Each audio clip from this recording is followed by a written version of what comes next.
क्योंकि सिर्फ और सिर्फ मंदिर, मस्जिद, सड़क जो आम लोगों के लिए एक चीज़ें प्रोवाइड की जाती हैं उस पे ही लोग खुश हैं।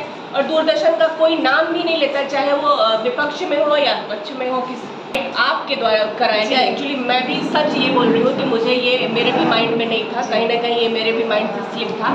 तो अगर आज आपने इस चीज़ को रिमाइंड कराया है तो बिल्कुल जितना मुझसे बन पड़ेगा मैं उस दूरदर्शन के लिए जो हमारे स्वर्गीय कल्पनाथ राय जी ने किया था उसके लिए हम क्योंकि बहुत ही एक हम लाने की कोशिश करेंगे और आम जनमानस को उसका लाभ उठाना। तो वो चीज़ें तो सबको याद है कि कल्पनाथ, स्वर्गीय कल्पनाथ जी जब थे तो बोले थे कि मऊ को एक सिंगापुर, बहुत कोशिश की है, शायद उन्हीं की देन है कि आज मऊ बहुत आगे है, लेकिन कहीं ना कहीं उनकी दी हुई चीज़ें खत्म हो रही है। तो क्या इस पर कांग्रेस नहीं कुछ कर रही है? अभी जब जनता का दिमाग ही भ्रष्ट हुआ है तो क्या ही कर सकते हैं। लोग कहते हैं कि 70 साल में कांग्रेस ने क्या किया। आज जितने भी हॉस्पिटल्स हैं, कॉलेजेस हैं, सब तो कांग्रेस की देन है। बीजेपी ने ऐसा क्या खास कर दिया, क्या ऐसा नया कर दिया? जितना भी बना बनाया है कांग्रेस की देन है, उस पर बस सिर्फ लिपापोती करने का काम किया है इस बीजेपी सरकार ने। वही एक सवाल है, कहीं ना कहीं दूरदर्शन के बहुत सारे कर्मचारी हमारे पास आए थे कि ये सवाल उठाइए, खासतौर से सुधार आए जिसे, लेकिन हमने कभी सामना नहीं हुआ कि उठाएं कि अगर स्वर्गीय कल्पनाथ जी इतने अच्छे दूरदर्शन जो कि अपने आप में एक बहुत शानो शौकत वाली चीज़ थी मऊ के लिए, वो बंद हो रहा है, बंद हो गया है, शायद बंद हो भी जाएगा, तो उसके लिए कभी आवाज़ नहीं उठाई। क्यों? इसलिए आवाज़ नहीं उठाई कि देखिए उनके हाथ में कुछ नहीं है। जब तक सरकार नहीं रहेगी हम कुछ नहीं कर सकते।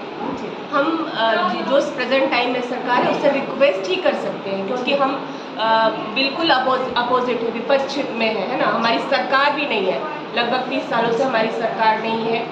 तो कहीं ना कहीं ये बहुत ही दुखद है। और ठीक है, लोगों ने क्या 70 साल तक कांग्रेस ने राज किया, तो फिर वो होता है, ऊपर नीचे होता रहता है। अब जनता का दिमाग खुल रहा है धीरे धीरे। जब कहीं ना कहीं वो चीज़ें परेशान करेंगी तो जनता का दिमाग है, जनता पलटेगी। और देखिए इस पे चर्चा इसलिए नहीं होती है कि चाहे वो पोजीशन हो या फिर अपोजिशन हो, इस पे सवाल ये इसको दूरदर्शन का मैटर ही नहीं करता है। ये उनके लिए एक कोई बड़ी बात नहीं है ना, क्योंकि सिर्फ और सिर्फ मंदिर, मस्जिद, सड़क जो आम लोगों के लिए एक चीज़ें प्रोवाइड की जाती हैं उस पे ही लोग खुश हैं।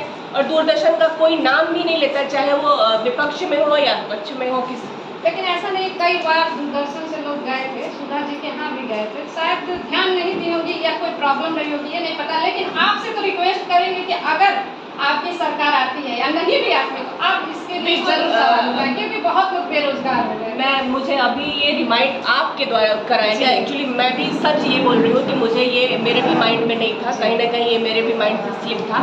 तो अगर आज आपने इस चीज़ को रिमाइंड कराया है तो बिल्कुल जितना मुझसे बन पड़ेगा मैं उस दूरदर्शन के लिए जो हमारे स्वर्गीय कल्पनाथ राय जी ने किया था उसके लिए हम, क्योंकि बहुत ही एक उनका एक ड्रीम था कि बनाया गया है। बिल्कुल। और ये सवाल मेरा सारे दूरदर्शन प्रेजेंट की जो सरकार है उससे मैं रिक्वेस्ट करूंगी कि कहीं ना कहीं उसको फिर से नवनिर्माण करा के फिर से जितने भी कर्मचारी हैं। ये सवाल जो है आपसे कर रहा है कि मऊ दूरदर्शन पे, तो आज तो ये आपने मुद्दा उठाया और इसके बाद अब इसका श्रेय किस पे जाएगा?